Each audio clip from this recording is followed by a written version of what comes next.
This, ladies and gentlemen, is the same Kia Sportage that we've driven before. However, now this is distributed by Kia Malaysia, and more importantly, it is more affordable than before. So, with the new price point in mind, let's see if the Kia Sportage is now a little bit more compelling than it used to be.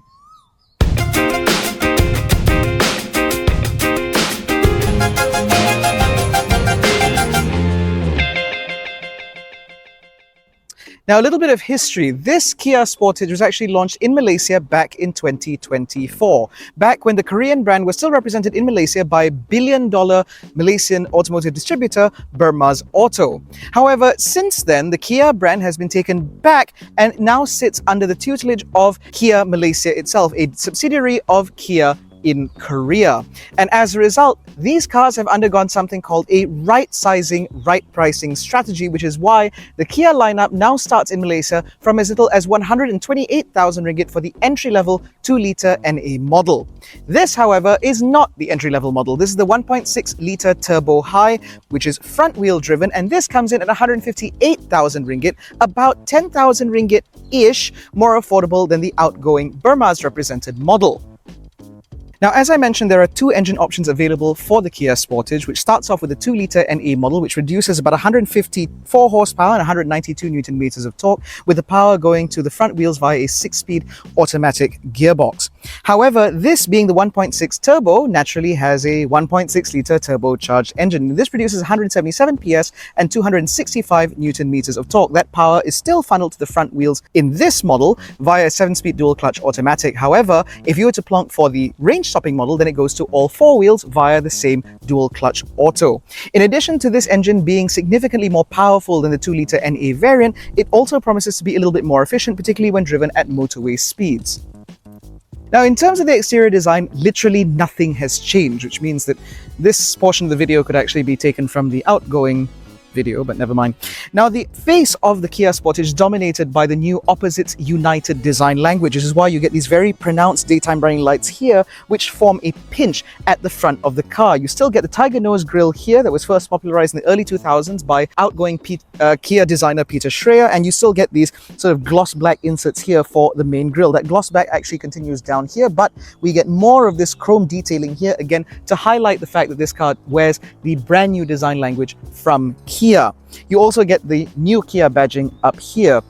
You also get full LED headlights here, replete with LED daytime running lights and automatic high beam, which all live down here, and LED indicators up here. Your LED fog lights live here, which also take its own little sort of pixelated design, which melds in very nicely with the lower bumper. Now, the thing about the Kia Sportage is that this is actually the definitive city crossover and has been for a very long time. That's because when this car first debuted back in the 90s, if I recall correctly, it was one of the few vehicles on our market, at the very least, that made it very clear that this is all about an elevated driving position and a little bit more practicality, and it had nothing to do with off-road credentials, which is why you don't get a big bash plate. That's why you don't get big pronounced wheel arches. None of that nonsense to suggest that this is any kind of off-roader, because it's not. I appreciate the fact that Kia has remained very steadfast in this position, that the Sportage should appeal primarily as an urban cruiser, not as something pretending to be an off-roader.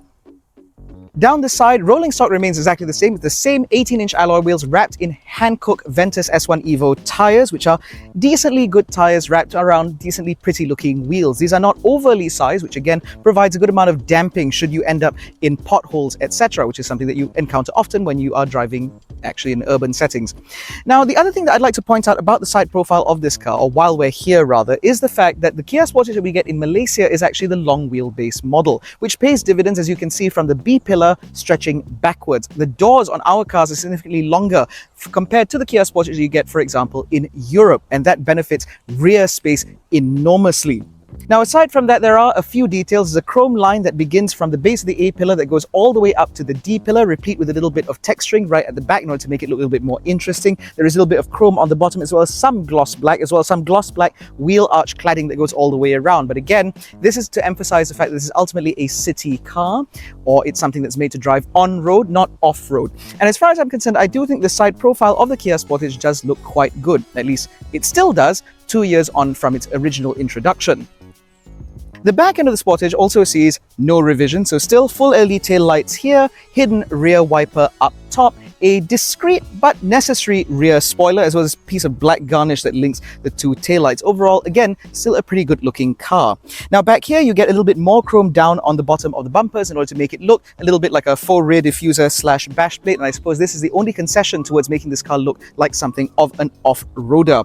But as I said, I still think the Kia Sportage still looks good after as many years as it's been on our market. Now behind this tailgate, you will also find the other benefit of having this car in a long wheelbase, guys, and that has to do with the boot. The boot of our model that we get in Malaysia is significantly larger compared to its European competitors, and as a result, it means that you can definitely put 5 people's worth of luggage in here without any issues whatsoever. If you're a family buyer, for example, prams or strollers will fit in here without any problem whatsoever. There is also space underneath the boot floor, and in fact this boot floor can be lowered in order to improve vertical space. In addition to that, this car also comes as standard with a space saver spare wheel, which means that you don't have to wait for rescue services should the worst occur. In addition to that, the rear seats can be folded 60-40 for added practicality should you need to move house or carry a particularly large item, which means that the Kia Sportage remains a pretty practical option for family buyers looking for a C-segment SUV. The interior of the Kia Sportage also sees no changes, which is fine because this is a pretty alright place to be. So for example, in terms of material quality, a lot of everything that you touch is all nice and soft touch. It's only sort of like certain places like up here, for example, which is surprisingly harsh. Same goes for here, but at least your armrests are nice and soft. Same goes for this one in the middle with its nice little bit of stitching. But here, for example, that goes back to being stiff. However, materials like this, for example, which feels almost like a sort of metal rhombical kind of affair, very similar to what you get from BMW. This feels quite nice. Your steering wheel is leather wrapped and nice and chunky, so it's quite nice to hold. And these seats, for example, are incredibly comfortable. So they are electrically adjustable with not only base angle adjustment, but also electric lumbar support, which is always nice to see. And it means that you can get into a very comfortable driving position in the Sportage. Visibility is also quite good because the dash is set relatively low and you've got relatively large windows, which means that your view out is pretty good. And because the wing mirrors are mounted on the doors rather than at the base of the A-pillar, it also means you have slightly better visibility out of this quarter light, which is always nice to see. And in terms of practicality, life is also pretty good. You have a space up here where you will find the 12-volt socket, USB-A and USB-C ports. You get a decently sized glove box here, as well as door bins large enough to fit a liter size bottle. You also get cup holders here, which are deployable, which means that if you don't want them to be deployed as cup holders, it's just one big space, and if you press these buttons, they deploy as cup holders. There's even more room behind that, and underneath the center console, you will find even more space with a little bit of felt at the very base of it, which means that, again, anything that you put in here shouldn't make too much noise if it rattles about. All well and good. Now, beyond that, we have to talk a little bit about technology because there is quite a bit of it in here. So this being a relatively new Kia product, we get the dual digital displays here, one for the instrument cluster and one for the infotainment system, but there is actually a third display, and that's here. And that's because instead of having a different set of buttons in order to provide both shortcut keys for the infotainment system as well as the HVAC controls, they've seen it fit to just simplify it into this singular panel here. So as it's set up now, I have a set of shortcut keys which help to manipulate the screen. So for example, if I go to setup, it'll show me that I can press home and it goes back to the home screen here, or I can go back there where it's all nice and quiet and kind of minimize, or I can press this button and then it gives me all of my controls for the air conditioning. So I have access to my dual zone climate control. I can adjust my fan speed here, as well as my climate control automatic mode here, as well as things like the front and rear demisters. Although this is a permanent affair, no matter which setting you might be in, it always shows that. This, I think, is a very smart use of a touchscreen or a semi-digital display, because it means that you still get the minimization, the minimalist design that you want without removing any of the usability. Now, beyond that, we also get this digital instrument cluster here, which gives you a variety of different things. So for example, if you change the drive modes, the design of the instrument cluster changes a little bit, but honestly, not by much. You also get a bunch of physical controls here on the steering wheel, which means that it's very, very easy to manipulate the display as well as the car itself. So on the left side, that controls your infotainment system. On the right, that controls your adaptive cruise control, etc. You also get stalks, which is nice to see. And one of the things that Kia likes to do is that when you change the settings here, it actually shows up on the screen itself, so you always know which setting you're manipulating, which means that when you're driving along, you never have to take your eye off of the road. You just have to move your eye just a little bit to this display on this side to know what it is that you've just changed. That's always nice to see. The other thing that I like about Kias with digital instrument clusters is that it allows the integration of this car's blind spot monitoring system. So for example, if I indicate to the left, it will show me a feed of the left side. If I indicate to the right, it'll show me a feed on the right side, which means that you basically don't have blind spots in this car at all. It's very, very smart the way this car does that. Now, beyond that, you also get this sort of center console here where you get even more buttons. You have a button for your 360-degree camera, which again displays decently well, as far as I can tell. You also get a 360-degree sort of 3D rendering here, which renders quite quickly. It's just unfortunate that, the color is not quite the color of the car. You also get buttons for your hill descent control, which no one will ever use, your auto hold for the parking, your drive mode selector, which is its own little knob here, as well as the much larger knob here for your gear selector itself. There are also a bank of buttons on this side which do nothing, and that's because you have to get a model that has ventilated seats before these buttons actually do anything. But in our market, you can't get those, which means these do nothing. I don't understand why this couldn't have just been blanked out altogether, but that's the way it is, I suppose. And the fact that this car comes only with a black leather upholstery option with no ventilation does mean that if you're parked in your car, if your car is parked in the hot sun, you will know about it when you get back in the car. Now, in the back of the Kia Sportage, life is still pretty good. Like I mentioned, we get the long wheelbase model, which means that with the front seats that are in my driving position, about 170 centimeters, I have about that much knee room and about that much headroom, which is all pretty good. In addition to that, these seats are very comfortable, and I can have the backrest recline angle at this perfectly 90-degree position, which is tremendously uncomfortable, or I can actually lean it all the way back to about here, which means that I can get very comfortable over a long distance trip should I need to. In terms of other amenities, there are hooks on the backs of the front seats as well as entire pockets. There are USB-C ports, again, 2 of them mounted on the backrests of the front seats. I get a couple of crotch coolers, although to be fair, because they're mounted quite high, we can call them knee coolers in this case, and the door bins are big enough for a litre-sized bottle. I also have a deployable center armrest here with a couple of cup holders, and overall life back here is pretty good. However, in terms of material quality, that's where things are a little bit disappointing, because while in the front, the tops of the doors were done up in a soft touch material, here, this is all hard, scratchy plastic all the way down to where your arm is. Literally only this panel is done up in a soft touch material. Everything else is hard, scratchy plastic, which is perhaps less than ideal given the fact this is a 160,000 ringgit vehicle. That said, however, in terms of space, like I mentioned, good knee room, good headroom, but also plenty of space to tuck my feet in underneath the seats in front of me. The seats are also very well designed, which means I have a very good amount of under thigh support, which is always nice to see. And although the floor is not completely flat, there is a good amount of foot room. So even if you have 3 adults sat back here, it shouldn't be too bad. Now, in terms of using this car as a family vehicle, now that's also pretty good as well. That's because you do have 2 ISOFIX mounts back here for the 2 outer seats, and because these doors are relatively large and they open quite wide, it means that even a bulky rear-facing child seat should not be a problem at all. But these are all things that we're already very familiar with the Kia Sportage. The only question that we have now is, now that this car's gone from 176,000 ringgit to 158,000 ringgit, is this now a more acceptable sort of driving experience for the money? Now, the reason why I mention whether or not this car now drives commensurate with the price is because, again, this car was initially introduced at 176,000 ringgit, whereas now this car slots in comfortably under 160 grand while not sacrificing anything in terms of specification.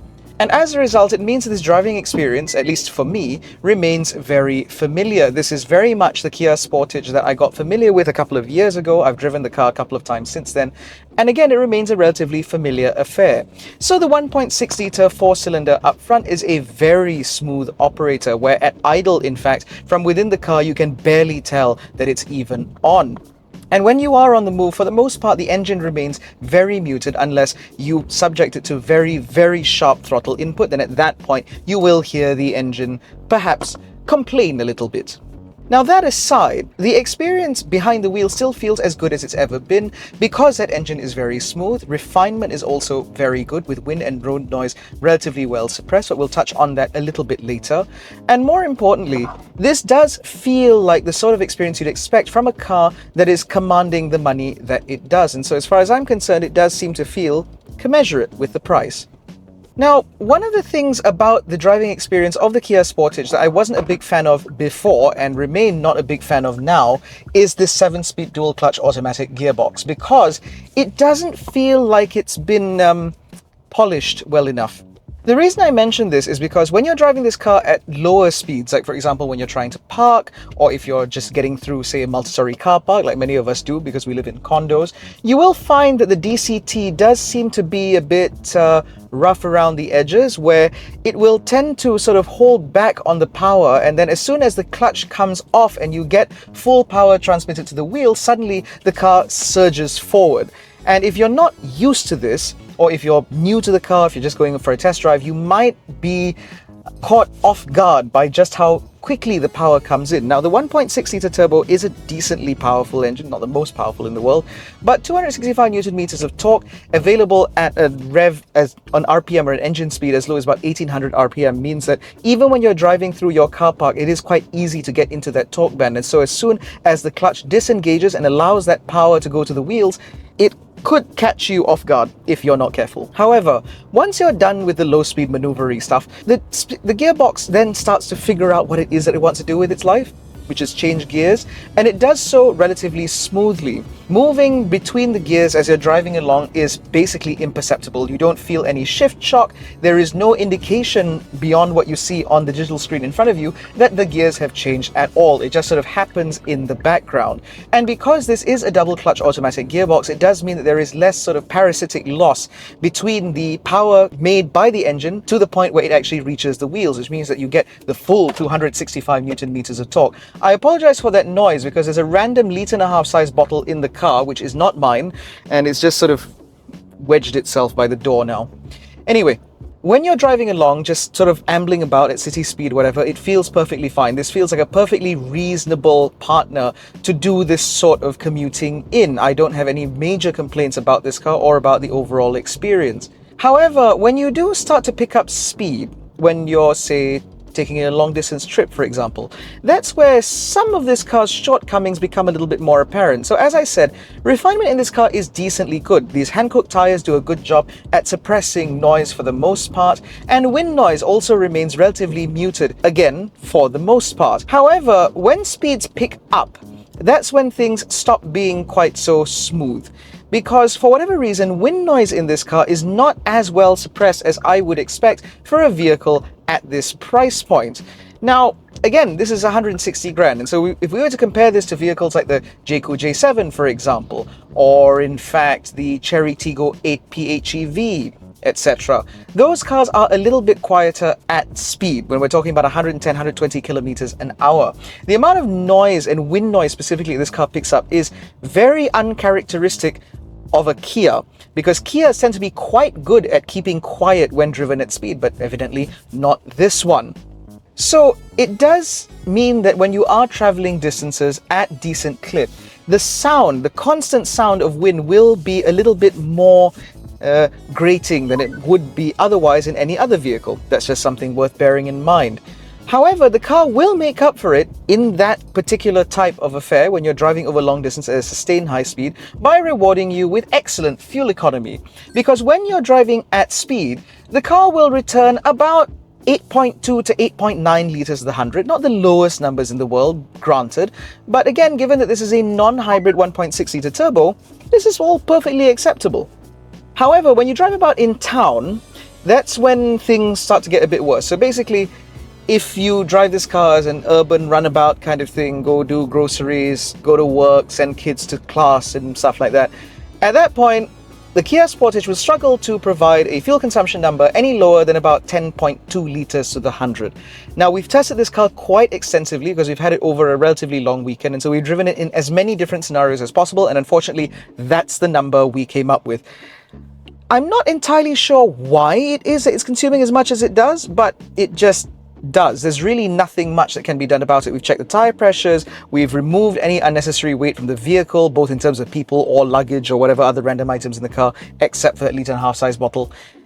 And it just does this sort of number. That's not particularly great, particularly given the fact that at this price point, again, there are now many options within this space that offer electrification, both as hybrids as well as plug-in hybrids, which again offer a different kind of efficiency, particularly given how one would drive it on a day-to-day basis. Now, it's not to say that the Kia Sportage is tremendously bad, because once again, it makes up for it in terms of its ADAS functions. Now, in terms of the ADAS functionality, the Korean car makers have long had a very good reputation in terms of polishing their ADAS functions in such a way that it makes them very reliable, and the Kia Sportage is no different. In addition to the blind spot view cameras that you saw earlier, this car also comes essentially with level 2 semi-autonomy, which means that as you drive yourself through traffic, etc., the car will be able to do the majority of the work for you. However, the lane centering system in this car is incredibly invasive, but it is at least easily dismissed via a single button press on the steering wheel. That's good.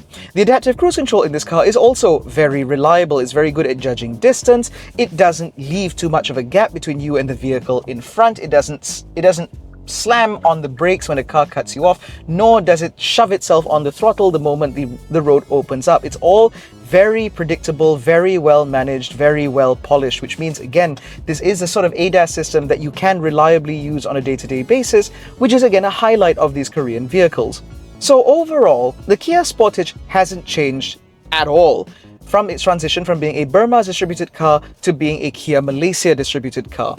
What has changed, however, is the value proposition, because at 158,000 ringgit, that puts the Kia Sportage right in the line of fire against vehicles like the Toyota Corolla Cross, while still undercutting vehicles like the Honda CR-V. Yes, there are some Chinese vehicles that would be a little bit more affordable than this, but of course there are also customers who simply do not want or will not entertain the idea of purchasing or owning a Chinese car. And so for those people, something that is as established as Kia, as well as well known as the Sportage nameplate, might be very appealing. And where the previous price point might have been a little bit inhibitive, now at under 160 grand, this car does make a little bit more sense. I will admit that this might not necessarily be the most affordable, the most value-packed vehicle available. I will grant you that much. Yes, you can buy vehicles like a Jayco J7 PHEV or a Cherry Tiggo 7 PHEV for less money. And of course, those cars are a little bit more powerful, a little bit more efficient, blah, blah, blah, whatever it is that might be. I will grant you that much.